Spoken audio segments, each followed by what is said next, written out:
Okay. I find that people that do believe accept, and that's basically what it is. They have acceptance. Yeah. The people that don't believe, which I know quite a few, Yeah. just don't believe in anything. Yeah. And they don't believe that, there was ever a Christ, a God, and so on.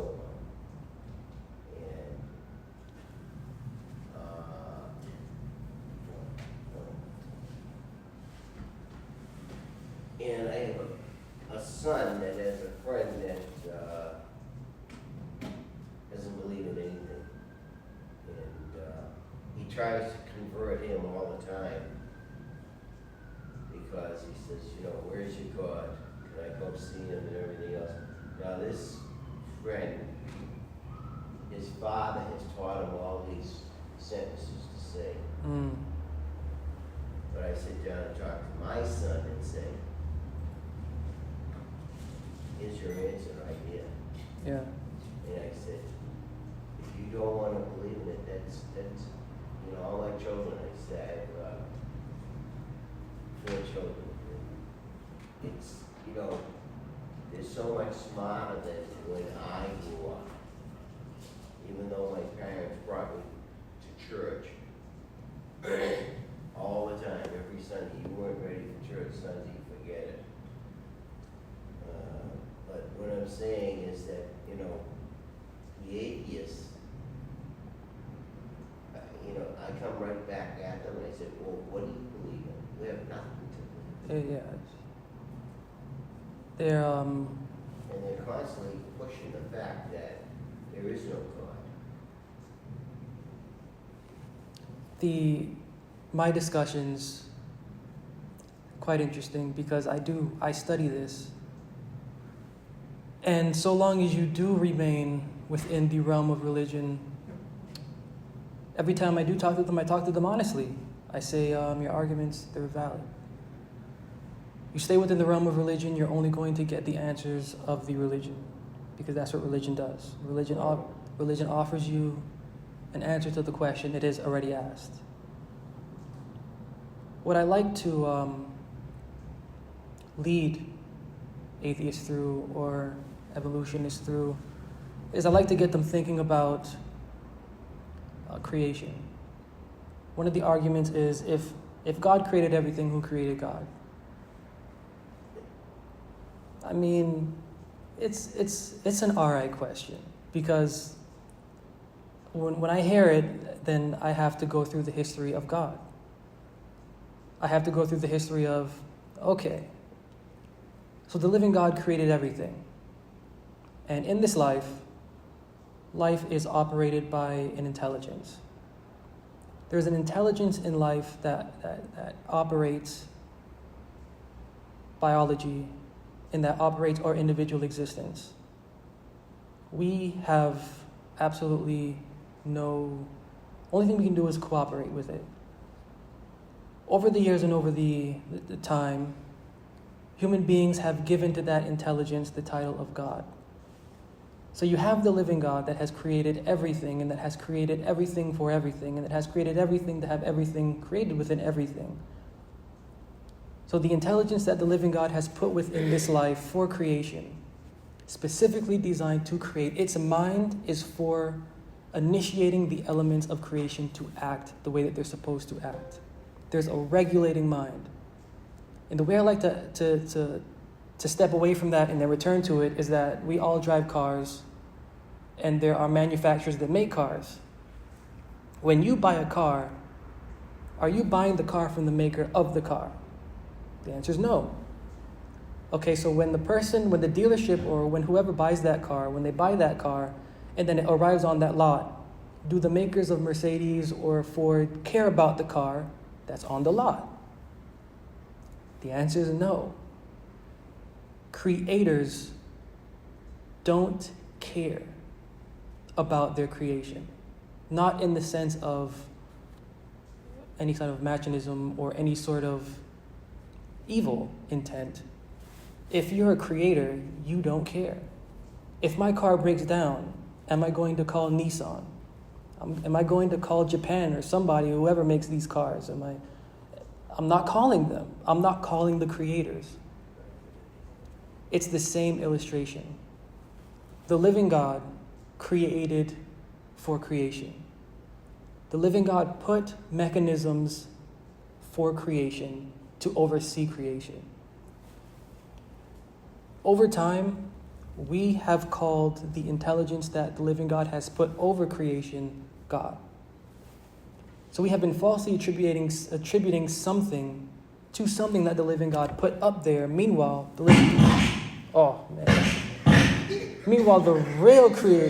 real creator is just there. The real creator is saying, I created this, and you're giving it a name of something that it has no mind of being worshipped. It has no mind of this. It has no mind of that. This is my creation. I created it. Over time, human beings have called that intelligence create God. So when I hear the question, if God created everything, who created God? I have to go back and I have to tell them, if something first is formed, that means that there is an overlying or underlying intelligence that first formed it.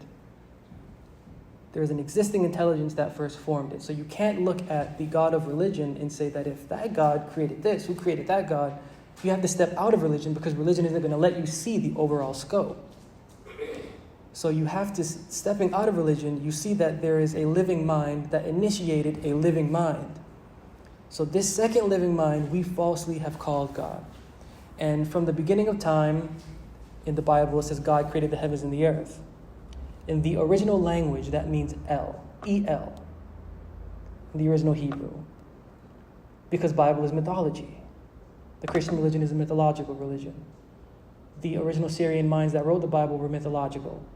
They're mythological from the point that they put fact in legend, because that's just how life was. If you wanted belief back then, belief was reiterated through tradition and through whatever, carrying down. So they made sense out of the illustration. That's the entire Bible. El did not create God, did not create anything. El does not exist. El is a Canaanite deity. El, Elohim, before he was called Allah, he was called El-La. That's the original language, E-L-L-A-H. It got modernized to A-L-L-A-H. The same pagan deities are still being worshipped today, modernized. These deities are figuratively illustrative of that intelligence that we all know exists in life as a creating force. Human beings like to categorize. And because we like to categorize, we can't really step away from that. And so we categorize God. We categorize the intelligence that we can't understand as existing out there, as creating anything. So he's called El, he's called Anu in the old religion, he's called Ra, he's called El, he's called Elohim. And this is what you learn in the religious schools that we were talking about before. How come if it's not religion, they don't accept the Bible? It's not Bible they want religion. They want El, they want Ra. And if you listen to the name Israel, it's a question. Is Ra El? That's a question. That's not a name. Is Ra El? The answer is yes. Ra, the god of Egypt, overall creator of Egypt, is El, the overall creator of everything. These were supreme creating deities that were given to names throughout the years. And you come down to the Catholic time, and we now have God the Father and Jesus and this and that. These are all the same deities passed down. Meanwhile, you have the Creator, the living God, there. But we have given terms to forces of creation that He's initiated, because human beings like to categorize. And so the whole stream and field of religion is based off of human categorization. So when I hear about that, who created God, if God created everything, I have to go back to the point of the initiating force that you call God was set into motion by a mind that had already existed. That existing mind has been there, and you need an existing mind in order to have something to exist or not exist. And then the next question comes from the evolutionists that believe that life generated from non-negative energy. So mass and matter occurred through negative energy. Mass, matter, and energy were created through negative energy to give birth to a mutated form of life called the cell. And that's how life first started. What about the part where they say life first started from the sea? That's another theory of them. Everything that the sea is created from negative energy, non-living energy. Non-living energy gave birth to a mutation. And so did human beings. It took 150 billion years for a human being to transform into an ape. Okay, so how come it's still not happening? You ask them that, and they'll go, because I've heard it, they'll go, you are crazy. It takes many, many years for a mutation like that to happen again. But the fault in that is that the evolutionists and the atheists base their foundation on what's called DNA. DNA is just a blueprint. This house was built on a blueprint. If you show me the blueprint to this church and I step on it, am I in the church? To them, I would be. But DNA is just the blueprint. The evolutionist world got kind of overturned in the mid-1900s by biologists that found out something called epigenetics. Epigenetics are what seals DNA into what it is permanently.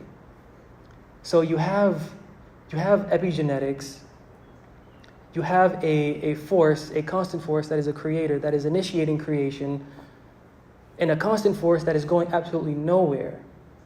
And we as human beings, we're categorizing things because that's just what we do. And so who created God?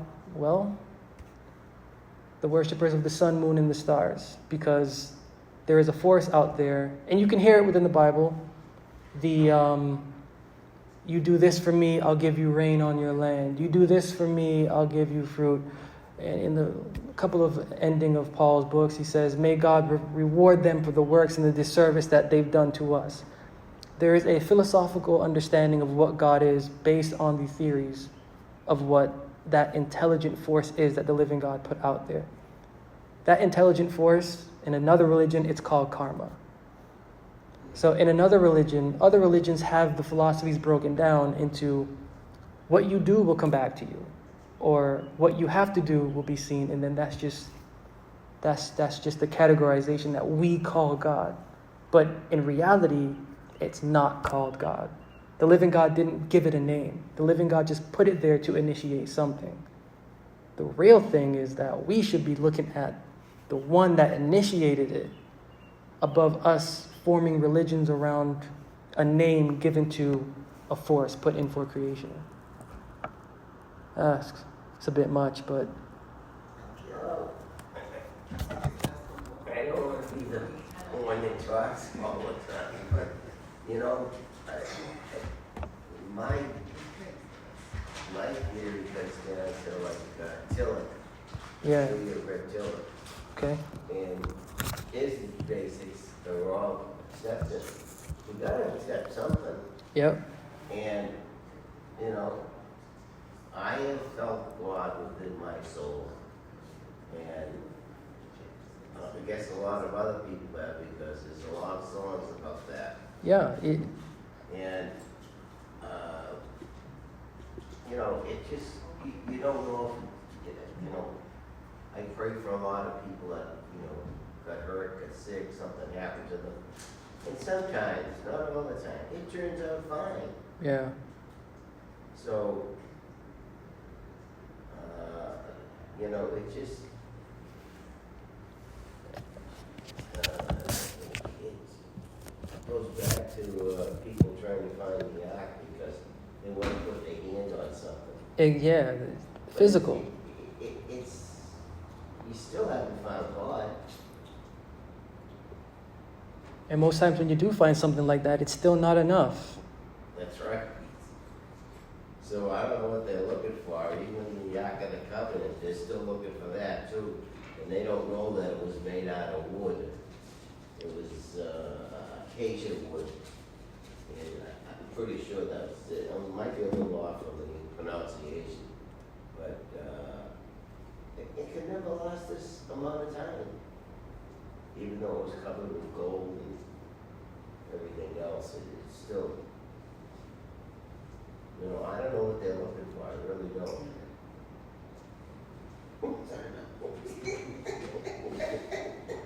Okay, what are they looking for? I don't. See, we got Ted now. See, come on, Here it Ted. comes. But I don't know what they're looking for. I guess, you know, there's this story. I don't think I'm going to say it correctly, but there's a story that somebody, a guy was trying to get into his house and he lost the key. He might have heard of the story. And he was looking for the key, you know, outside in front of the yard. And they say, you know, what are you doing? It's like, I'm looking for my key. And it's like, where did you lose the key? Well, I lost it just right around by the door. It's like, so why are you looking here? He's like, well, this is where the light is shining, so I'm going to look here because I can only see here. You might have heard the story, but I didn't put it just the way I had it. Right. Oh, but I can get it.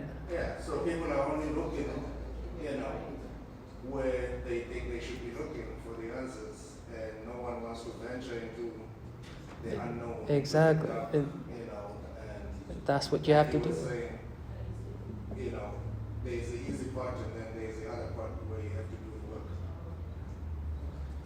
work. Another thing that I deal with is when people tell you, well, do you really believe you're going to go to heaven? Yeah. Yeah, I believe in it. That's the only thing I can believe in. And the atheists, there's no heaven. Oh, where you going? They have no answer. Yeah. Because I won't let someone tell me something that just what I get a lot of big golf cart belongs to me. But I've been out for 4 years because both knees been repaired. I have, you know, the whole knee was taken out, now I need the other one. But there's a lot of Jewish people out there. And there's nothing wrong with a Jew, me being an Arab. I'm just trying to be sensible about this, but the first thing they say to me, leave my people alone. I said, I never did anything to your people. And my father's never, forefathers, and you know, I don't know. We laugh about it because it is funny. And you can't come up with any answer. I mean, the only thing you got is the Bible and what prophets wrote and the Dead Sea Scrolls. What did they do? They put them in I don't even know how they lasted that long. Yeah, that's Put them in a vase or Yeah. some kind of something, some kind of cistern. yeah. And It's a long conversation. Probably shouldn't have something. But, you know, it's things that they've seen, and they've seen all these things. I mean, just like us, sitting in a car. I mean, on TV now, it's the people that made America, and all that stuff. But, you know, if you don't, I don't know, you gotta believe in something. it's like you said, the soul. The soul has to. Yeah, I mean, I don't just go to. I've heard and I've taken a lot from Christian people and non-Christian people, and I do it because of the experience that I've gone through with these words. Like, I'm not, you know, sometimes it's fun, sometimes it's not fun, but I do this because I know that there is a healing that is not being given through a medicine, whether the medicine is coming through a seminary or through a medical school. That there's a medicine that the Bible has. I've experienced it. You know, just what you said is true. I went through, you have to feel it in the soul. And I felt it enough to where it was just like, I honestly don't care what I have to go through. Somebody needs to know that there is a living God and that there is a veil put up to distract us from him, to distract us from his reign, from his face. So like the soul, I fully believe that also. I have a good question for you. Now, when we get together and say we do our Bible study, right? And typically we'll just pick a verse and you know, obviously, depending on which denomination, and that sort of starts to set the premise on how the Bible study, the content, and you know the concepts that might be covered there. And you know, how do we translate that into you know the way that you perceive it? That you know, how do we read the word or do the Bible study in such a way that we're not just reading the words in the Bible? Like what references or what other sources of materials can we reference? For instance, when you discuss that, okay, I'm a human being, maybe I have cancer, Yeah. and that's something that we might think it's in the genes, right? And there's a prayer, and there's epigenetics, and you know, how do you integrate all that? I'm just thinking when we discussing or talking or doing a Bible study within the context of this, you know, the religious structures that we have, or we have to get out of that box. Yeah, I couldn't. Yeah, I was gonna say it's the structure. The Bible study has to be what it is. Bible study. You can't go into a Bible study and have John Maxwell sitting on your lap. You know, it's the way I like to say it is. It's just me. I'm just random, but you open up, and what you open up to, that's what's meant for you. So that Bible study, the references, the Bible takes a familiarity to get with the lingo, because it's just not, you know, you read one thing and then that's just what it is. The references, the Bible is coded, it's encoded with a specific understanding that you have to understand it from one piece and two piece. Isaiah 28, that she tells you how to read the Bible, line upon line, precept upon precept, precept upon precept, here a little, there a little. This is what is called the rest, and this is what is called the refreshing. So when the Bible talks about Sabbath of rest, the Bible talks about rest. In modern language, in metacognitive and psychological language, that's called flow. In the Eastern religion, also called flow. Flow is when you're so zoned into something that all of the fabric of your mind goes into it. It's where then you can pick, you know, an analogy out of what you're reading, take out the symbol and make sense of it along with other symbols. The Bible calls that rest. The rest in that other eastern part of the world, the word rest means rejuvenation by spiritual understanding. That's what that one word in the Hebrew language translates to. And so when resting, the mind isn't actually lethargic. Resting is actually high mental activity. And so all Bible studies should revolve around the mental activity that is involved with what is called rest. Hebrews 4, Paul lets us know that there is a rest to the people of God. So if we're in a Bible study, the living God will be there to give or allow us to enter into what is called rest. And that goes from, you know, really, really stepping, like you said before, into the unknown. Because nothing is lined up within the Bible. You open up the Bible, you see one verse. But when you read it and something that stands out to you, that's when you go, where else can I find this? And that's when you go, okay, so where does this connect to? And the first couple connections you make, you'll get a Bible study out of that. That's my advice for when I direct Bible study. One quick more question. They said that Jesus wrote and talked in Aramaic. He grew up talking Aramaic? Yeah. Yeah. And yet there's very little in all of the Bibles saying that. They basically say that he went to the temples and learned his his biblical stuff and everything and so on and so on. And but in my dad's Bible, which is about this big, I have now, I can't read it. Is it that the language? Excuse me? It's the Aramaic language? Yeah. Oh, okay. The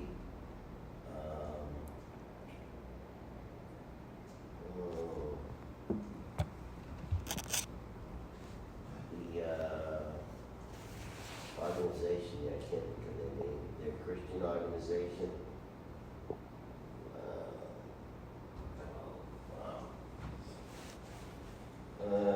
They have a copy of the whole Bible.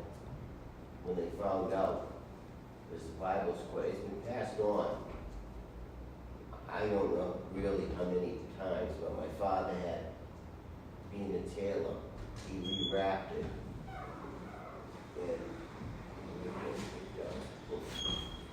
but I'm trying to think of it. The answer to the question is deep. Yeah, it's a deep question. Yeah, and I don't know. It's But I'm a true believer in Christ. I think all of us here are. And I've had a lot of good things happen to me in my lifetime. And a lot of times I should have been dead because we were doing foolish things as, just I get that question a lot. And the verse I like to send people to when they do ask about, because I got the weirdest question. Somebody was reading the Bible, and they texted me and they said, if Matthew or if Luke is like doing all of this, who's actually doing the writing when you see certain scenes happening, or when you see certain things happening? And when I discuss the figure of Jesus from Matthew, Mark, Luke, and John, I like to take people to the first 5 verses of the book of Luke. And in the first 5 verses of the book of Luke, Luke is very candid. Luke is very open to let us know that what he's writing is not an original manuscript. Luke is letting us know that what he's writing is a manuscript. The way that they used to do it is that, because in the book of John, for example, John chapter 11, the original manuscript has been edited a lot of times to say different words in it. So where you see the different Marys, the names have been crossed out and this, that, and the other. When they're writing these books, they take manuscripts. They put one manuscript here, they get another one and they flip it sideways and put it on top of it. Then they get another one and they put it up straight and they put it on top of it. And then they take another one and they put it this way. There's more than, I'll just say there's a lot of manuscripts that were written about this one character called Jesus Christ. And in the book of Luke, and they weren't written for normal people like you and I. They were written for individuals that went by titles, for example, like most excellent Theophilus. The track record of that is most excellent. It's a title given to nobility. You go in the book of Acts, you see most excellent Festus. You see most excellent or most noble Felix. These are people that are government officials and high ranking. The stories that are written are stories that are compilations of a figure, not necessarily historically accurate, that were written for a certain class of people. And they were also written for the preservation of John 11, the religion of the Jews. And so the character of Jesus, we're not going to have anything, because the authors and the penmanship, I've studied this, it's very weird. The penmanship of Matthew, Mark, Luke, and John is not the natural penmanship of the entire Bible. The penmanship of Matthew, Mark, Luke, and John is Greek, Roman, and Jewish. So there's half Jewish penmanship in Matthew, Mark, Luke, and John, and the other half is Roman.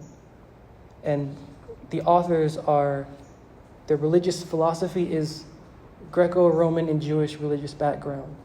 So the main things that would be concerned to you, they're not going to be concerned to those authors. The things that would concern me, these authors only want one thing. And they're basing their philosophy off of assumptions. For example, I may be going too far into this, but there is a theme in the Bible where people are given titles. They're given specific titles not by fact, but by rumor. And so, for example, you have Daniel. Daniel, when it came to Daniel, he was presented as somebody that had fine wisdom, and he was presented as somebody that had the spirit of the gods in him. That's why he was given a pagan name. His name no longer was Daniel. It was messenger, or more simple word, servant of Bel is what Daniel's name was, because Daniel was supposedly to have had the spirit of Bel within him, which was the main god of Babylon. The original, the foundation of the theological framework for this character called Jesus, the author of the book of John, taking different compilations, and with a Greek philosophical mind, the first 6 verses, in the beginning was the Word, and the Word was with God, and all of this. That's all fine and plain to normal minds, but to the writers that wrote them, which are Greek, the original philosophical term for the word translates to logos. So you have a character called logos. The logos is a word meaning, remember that intelligent, creative mind that the living God put in there? The Greeks called that logos. And the Greek religion, logos, had a name called Zeus. Zeus was the individual that regulated cosmic law. Logos is the regulator of cosmic law. So the whole foundation is that the word, the logos, became human flesh, meaning that cosmic law became human flesh. This is why in the Greek, the word Jesus, it breaks down, you find in the book of Acts, it means Joshua, but in reality, it's 2 words, the J-E and the S-U-S.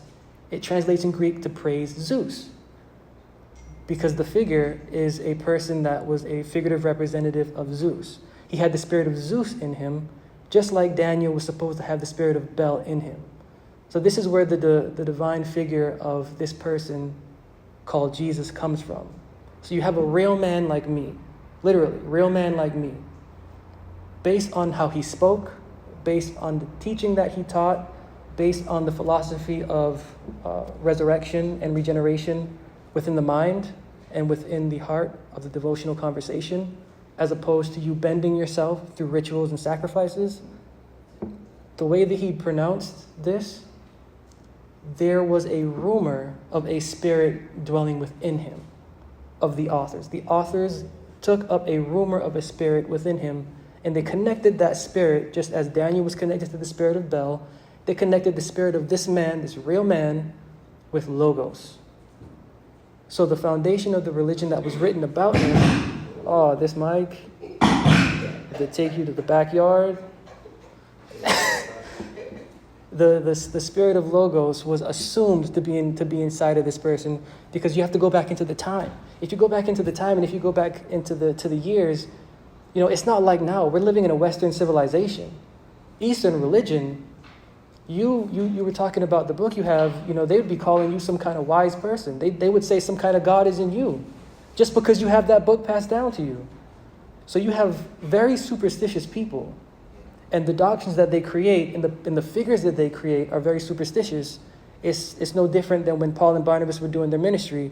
They went to Lystra, and they did a whole bunch of things, and they said the gods would come down to us in likeness of men, because that was the Greek train of thought. So when the real man that we call Jesus, when the real man, not that, the real man, when the real man spoke, superstition told the Jews, and especially the authors of Matthew, Mark, Luke, and John, that he had a spirit within him that was associated to something familiar with us philosophically in our religious philosophy.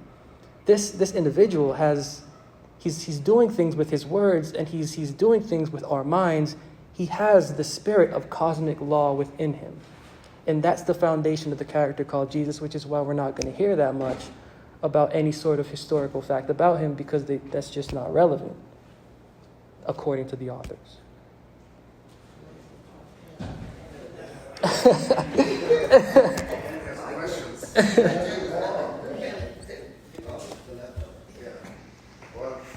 I appreciate it. Well, I want to thank you very much. And, Plus, they were written, what, hundreds of years later? Exactly. They were written about 50 to 70 years after the man. So, it's, Yeah. it's really, it's deep. It goes deep. Yeah, I wish I could